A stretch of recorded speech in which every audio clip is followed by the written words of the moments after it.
Hi friends, welcome back to our channel Asma Sharif official. ఈరోజు మన ఛానల్లో రెసిపీ వచ్చేసి గుత్తి వంకాయ ఫ్రై ఎలా తయారు చేసుకోవాలో చూసేసుకుందాం. ముందుగా వంకాయని బాగా కడిగి ఒక గిన్నెలో వాటర్ వేసి ఉప్పు వేసి ఒక్కొక్క వంకాయని 4 భాగాలుగా కట్ చేసుకోవాలి. తర్వాత స్టవ్ మీద ఒక బాండి పెట్టి ఆయిల్ వేసి ఆయిల్ బాగా హీట్ అయిన తర్వాత దాంట్లోకి వంకాయ ముక్కల్ని వేసుకోవాలి. వేసుకున్న తర్వాత కొంచెం ఉప్పు పసుపు వేసి బాగా మగ్గించుకోవాలి. అవి బాగా 2 వైపులా మగ్గిన తర్వాత ఒక ప్లేట్లోకి తీసుకోవాలి. అదే బాండీలో వేరుశనగ విత్తనాలు, కొన్ని మినపగుళ్ళు, 4 ఎండుమిర్చి వేసి దోరగా వేయించుకోవాలి. అవి దోరగా వేగిన తర్వాత దాంట్లో కొన్ని ధనియాలు, కొంచెం జీలకర్ర యాడ్ చేసుకోవాలి. అవి కూడా దోరగా వేగిన తర్వాత 4 వెల్లుల్లి రెబ్బలు, 1 రెబ్బ చింతపండు, కొన్ని 2 రెబ్బల కరివేపాకు వేసుకొని దోరగా వేగించుకోవాలి.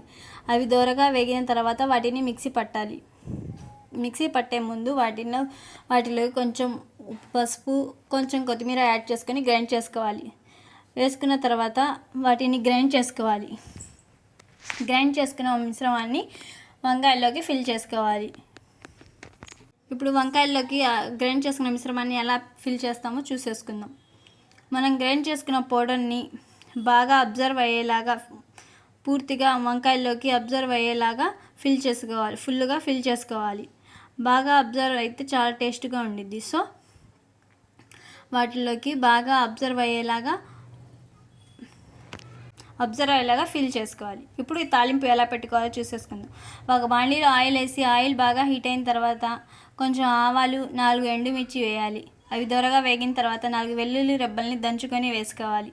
వేసుకున్న తర్వాత కొంచెం జీలకర్ర, కరివేపాకు యాడ్ చేసుకోవాలి. యాడ్ చేసుకున్న తర్వాత మనం ఫిల్ చేసుకున్న పౌడర్ కొంచెం మిగులుతుంది కదా, దాన్ని ఆయిల్లోనే వేసుకోవాలి.